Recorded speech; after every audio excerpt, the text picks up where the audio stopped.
ਪਿਆਰੇ ਵਿਦਿਆਰਥੀਓ, ਅੱਜ ਅਸੀਂ ਅਗਲਾ ਪਾਠ ਪੜਾਂਗੇ ਪੌਤਾ ਪਾਂਦੀ। ਅੰਮ੍ਰਿਤਸਰ ਤੋਂ ਲੁਧਿਆਣੇ ਜਾਣ ਵਾਲੀ ਗੱਡੀ ਦੇ ਤੀਸਰੇ ਦਰਜੇ ਦੇ ਡੱਬੇ ਸਵਾਰੀਆਂ ਨਾਲ ਭਰੇ ਪਏ ਸਨ। ਗੱਡੀ ਵਿੱਚ ਇੱਕ ਭਾਰੇ ਸਰੀਰ ਦਾ ਆਦਮੀ ਉਹਨਾਂ ਡੱਬਿਆਂ ਵਿੱਚ ਸਫ਼ਰ ਕਰਨ ਲਈ ਆਇਆ, ਪਰ ਬਾਕੀ ਸਵਾਰੀਆਂ ਨੇ ਗੁੱਸੇ ਨਾਲ ਕਿਹਾ ਕਿ ਇੱਥੇ ਥਾਂ ਨਹੀਂ ਹੈ। ਪਰ ਗੱਡੀ ਦੇ ਅੰਦਰੋਂ ਹੀ ਕਿਸੇ ਸੱਜਣ ਨੇ ਉਹਨਾਂ ਨੂੰ ਪਿਆਰ ਸਹਿਤ ਅੰਦਰ ਆਉਣ ਲਈ ਕਿਹਾ। ਮੇਜਰ ਸਾਹਿਬ ਆਪਣੀ ਫੌਜੀ ਵਰਦੀ ਵਿੱਚ ਸਨ ਤੇ ਨਾਲ ਹੀ ਉਹਨਾਂ ਦੇ ਸਿਪਾਹੀ ਸਨ। ਉਹਨਾਂ ਨੇ ਉਸ ਸਵਾਰੀ ਨੂੰ ਕਿਹਾ ਕਿ ਹੁਣੇ ਅਗਲੇ ਸਟੇਸ਼ਨ ਤੇ ਇੱਕ ਆਦਮੀ ਨੇ ਉਤਰ ਜਾਣਾ ਹੈ, ਤੁਸੀਂ ਕਿਸੇ ਤਰ੍ਹਾਂ ਉਸ ਸੀਟ ਕੋਲ ਪਹੁੰਚ ਜਾਓ। ਡੱਬਾ ਸਵਾਰੀਆਂ ਨਾਲ ਭਰਿਆ ਹੋਣ ਕਰਕੇ ਉਸ ਸੀਟ ਤੱਕ ਪਹੁੰਚਣਾ ਬਹੁਤ ਮੁਸ਼ਕਿਲ ਸੀ, ਪਰ ਮੇਜਰ ਸਾਹਿਬ ਨੇ ਫਿਰ ਵੀ ਉਹਨਾਂ ਨੂੰ ਖੜੇ ਹੋਣ ਦੀ ਸੀਟ ਦਿੱਤੀ। ਭਾਵੇਂ ਸਵਾਰੀਆਂ ਉਸ ਭਾਰੇ ਆਦਮੀ ਨੂੰ ਦੇਖ ਕੇ ਹੱਸੀਆਂ, ਪਰ ਸਭ ਨੇ ਉਸ ਦੇ ਅੱਗੇ ਜਾਣ ਲਈ ਰਾਹ ਬਣਾ ਦਿੱਤਾ। ਹੌਲੀ-ਹੌਲੀ ਉਹ ਉਸ ਸੀਟ ਤੱਕ ਪਹੁੰਚ ਗਿਆ। ਸਟੇਸ਼ਨ ਆਉਂਦਿਆਂ ਹੀ ਸੀਟ ਖਾਲੀ ਹੋਣ ਤੇ ਉਹ ਬੈਠ ਗਿਆ। ਉਸਨੇ ਦੋਨੇ ਹੱਥ ਜੋੜ ਕੇ ਮੇਜਰ ਸਾਹਿਬ ਦਾ ਸ਼ੁਕਰਾਨਾ ਕੀਤਾ। ਉਸ ਸਟੇਸ਼ਨ ਤੇ ਇੱਕ ਸਵਾਰੀ ਉਤਰੀ, ਪਰ ਬਹੁਤੇ ਸਾਰੇ ਸਮਾਨ ਵਾਲੀਆਂ ਦੋ ਸਵਾਰੀਆਂ ਹੋਰ ਚੜ ਗਈਆਂ।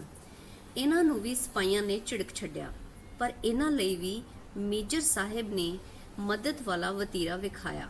ਜਦੋਂ ਸਿਪਾਹੀਆਂ ਨੇ ਦੱਸਿਆ ਕਿ ਉਹਨਾਂ ਕੋਲ ਬਹੁਤ ਸਮਾਨ ਹੈ, ਤਾਂ ਮੇਜਰ ਸਾਹਿਬ ਨੇ ਉਹਨਾਂ ਦੇ ਸਮਾਨ ਰੱਖਣ ਦਾ ਢੰਗ ਵੀ ਲੱਭ ਲਿਆ।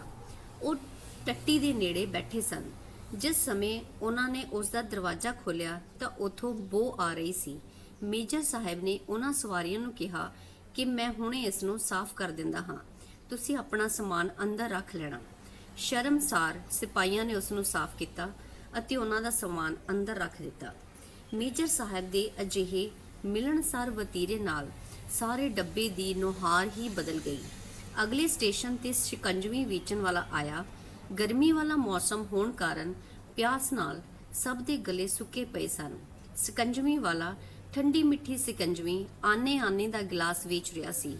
ਮੇਜਰ ਸਾਹਿਬ ਨੇ ਪਹਿਲਾਂ ਸ਼ਿਕੰਜਵੀ ਆਪਣੇ ਦੋਨਾਂ ਸਿਪਾਹੀਆਂ ਨੂੰ ਪਿਲਾਈ। ਗੱਡੀ ਵਿੱਚ ਬਹੁਤ ਭੀੜ ਹੋਣ ਕਾਰਨ ਬਹੁਤ ਸਾਰੀਆਂ ਸਵਾਰੀਆਂ ਤੱਕ ਸ਼ਿਕੰਜਵੀ ਪਹੁੰਚਣੀ ਮੁਸ਼ਕਿਲ ਸੀ, ਪਰ ਮੇਜਰ ਸਾਹਿਬ ਦੀ ਹੱਲਾਸ਼ੇਰੀ ਅਤੇ ਉਹਨਾਂ ਦੇ ਸਿਪਾਹੀਆਂ ਦੀ ਮਦਦ ਨਾਲ ਬਹੁਤ ਸਾਰੀਆਂ ਸਵਾਰੀਆਂ ਨੇ ਥੋੜੇ ਸਮੇਂ ਵਿੱਚ ਹੀ ਸ਼ਿਕੰਜਵੀ ਪੀ ਲਈ।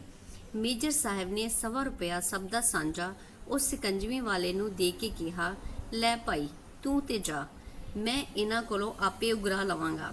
ਅਜਿਹਾ ਮਾਹੌਲ ਦੇਖ ਕੇ ਸਾਰੀਆਂ ਸਵਾਰੀਆਂ ਵਿੱਚ ਖੁਸ਼ ਤਬੀਅਤ ਮੇਜਰ ਸਾਹਿਬ ਪ੍ਰਤੀ ਬਹੁਤ ਇੱਜ਼ਤ ਬਣ ਗਈ। ਉਹਨਾਂ ਸਭ ਨੇ ਬਿਨਾਂ ਪੈਸਿਆਂ ਮੰਗਿਆਂ ਹੱਥੋਂ ਹੱਥੀ ਪੈਸੇ ਮੇਜਰ ਸਾਹਿਬ ਨੂੰ ਦੇਣੇ ਸ਼ੁਰੂ ਕਰ ਦਿੱਤੇ।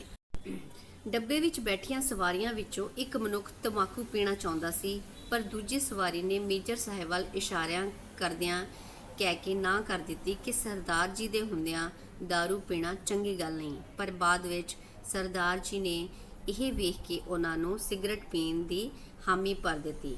ਅਗਲੇ ਸਟੇਸ਼ਨ ਤੇ ਇੱਕ ਹੌਲਦਾਰ ਨੇ ਪਲੇਟਫਾਰਮ ਤੋਂ ਹੀ ਮੇਜਰ ਸਾਹਿਬ ਨੂੰ ਸਲੂਟ ਮਾਰਿਆ ਤੇ ਪੁੱਛਿਆ ਕਿ ਤੁਸੀਂ ਆਪਣਾ ਇਹ ਡੱਬਾ ਛੱਡ ਕੇ ਇੱਥੇ ਕਿਉਂ ਆ ਗਏ। ਤਾਂ ਮੇਜਰ ਸਾਹਿਬ ਨੇ ਬੜੇ ਮਖੌਲੀਏ ਲਿਹਾਜ਼ ਵਿੱਚ ਕਿਹਾ ਕਿ ਉੱਥੇ ਕੋਈ ਬੈਠਾ ਅਖਬਾਰ ਪੜ੍ਹ ਰਿਹਾ ਹੈ, ਕੋਈ ਕਿਤਾਬ ਪੜ੍ਹ ਰਿਹਾ ਹੈ, ਕੋਈ ਸਿਗਰਟ ਪੀਣ ਵਿੱਚ ਮਸਤ ਹੈ। ਇੱਥੇ ਵਾਤਾਵਰਨ ਥੋੜਾ ਹਾਸੇ ਠੱਠੇ ਔਰ ਰੌਣਕ ਭਰਿਆ ਹੈ, ਇਸ ਕਰਕੇ ਮੈਂ ਇੱਥੇ ਆ ਗਿਆ। ਹੌਲਦਾਰ ਨੂੰ ਨਾਂ ਦਾ ਜਵਾਬ ਦੇਣ ਤੋਂ ਬਾਅਦ ਮੇਜਰ ਸਾਹਿਬ ਨੇ ਦੱਸਿਆ ਕਿ ਇੱਕ ਆਦਮੀ ਤੁਰਦੀ ਗੱਡੀ ਦੇ ਜੰਗਲੇ ਨਾਲ ਲਟਕ ਰਿਹਾ ਸੀ ਤੇ ਉਹਨਾਂ ਨੂੰ ਡਰ ਸੀ ਕਿ ਕਿਤੇ ਉਹ ਡਿੱਗ ਕੇ ਮਰ ਨਾ ਜਾਏ, ਇਸ ਲਈ ਉਸ ਨੂੰ ਆਪਣੇ ਫੌਜੀਆਂ ਵਾਲੇ ਡੱਬੇ ਵਿੱਚ ਬਿਠਾ ਲਿਆ। ਅਗਲੇ ਸਟੇਸ਼ਨ ਆਉਣ ਤੇ ਉਸ ਨੂੰ ਕਿਹਾ ਕਿ ਉਹ ਹੋਰ ਕਿਸੇ ਡੱਬੇ ਵਿੱਚ ਚਲਾ ਜਾਏ, ਤਾਂ ਉਸਨੇ ਵਾਸਤਾ ਪਾਇਆ ਕਿ ਗੱਡੀ ਖਚਾ-ਖਚ ਭਰੀ ਹੋਣ ਕਾਰਨ ਕਿਸੇ ਨੇ ਵੀ ਉਸ ਨੂੰ ਜਗ੍ਹਾ ਨਹੀਂ ਦੇਣੀ।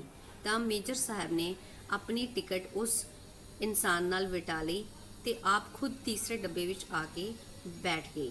ਮੇਜਰ ਸਾਹਿਬ ਦਾ ਅਜਿਹਾ ਦਇਆਪੂਰਵਕ ਵਤੀਰਾ ਵੇਖ ਕੇ ਸਾਰੀਆਂ ਸਵਾਰੀਆਂ ਹੈਰਾਨ ਰਹਿ ਗਈਆਂ, ਪਰ ਮੇਜਰ ਸਾਹਿਬ ਨੇ ਕਿਸੇ ਸਵਾਰੀ ਨੂੰ ਆਪਣੀ ਤਾਰੀਫ ਕਰਨ ਦਾ ਮੌਕਾ ਹੀ ਨਹੀਂ ਦਿੱਤਾ।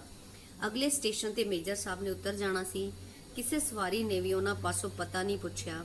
ਉਹਨਾਂ ਦੇ ਸਿਪਾਹੀਆਂ ਨੇ ਉਹਨਾਂ ਦਾ ਸਮਾਨ ਇਕੱਠਾ ਕਰਨਾ ਸ਼ੁਰੂ ਕਰ ਦਿੱਤਾ। ਜਦੋਂ ਸਟੇਸ਼ਨ ਆਇਆ, ਕੁਲੀਆਂ ਤੇ ਸਵਾਰੀਆਂ ਦਾ ਰੌਲਾ ਪੈ ਗਿਆ। ਮੇਜਰ ਸਾਹਿਬ ਵੀ ਸਭ ਨੂੰ ਹੱਥ ਜੋੜਦੇ ਕਾਲੀ ਗੱਡੀ ਤੋਂ ਉਤਰ ਗਏ ਤੇ ਕਹਿਣ ਲੱਗੇ, ਉਹਨਾਂ ਨੇ ਆਪਣੇ ਫੌਜੀਆਂ ਦੇ ਡੱਬੇ ਵਿੱਚੋਂ ਵੀ ਸਮਾਨ ਇਕੱਠਾ ਕਰਨਾ ਹੈ, ਇਸ ਵਾਰੀ ਮਾਫੀ ਦੇ ਦਿਓ। ਜੇ ਫਿਰ ਇਹੋ ਜਿਹਾ ਮੌਕਾ ਮਿਲਿਆ ਤਾਂ ਪੂਰਾ ਪਤਾ ਨੋਟ ਕਰਾ ਦਿਆਂਗਾ। ਜਦੋਂ ਮੇਜਰ ਸਾਹਿਬ ਚਲੇ ਗਏ ਤਾਂ ਉਸ ਡੱਬੇ ਵਿੱਚ ਐਵੇਂ ਮਹਿਸੂਸ ਹੋ ਰਿਹਾ ਸੀ ਜਿਵੇਂ ਡੱਬੇ ਦੀ ਰੂਹ ਨਿਕਲ ਗਈ ਹੋਵੇ ਤੇ ਸ਼ਾਂਤ ਵਾਤਾਵਰਣ ਹੋ ਗਿਆ ਹੋਵੇ। ਪਿਆਰੇ ਵਿਦਿਆਰਥੀਓ, ਉਮੀਦ ਕਰਦੀ ਹਾਂ ਕਿ ਇਹ ਪਾਠ ਤੁਹਾਨੂੰ ਸਮਝ ਆ ਗਿਆ ਹੋਵੇਗਾ। ਧੰਨਵਾਦ।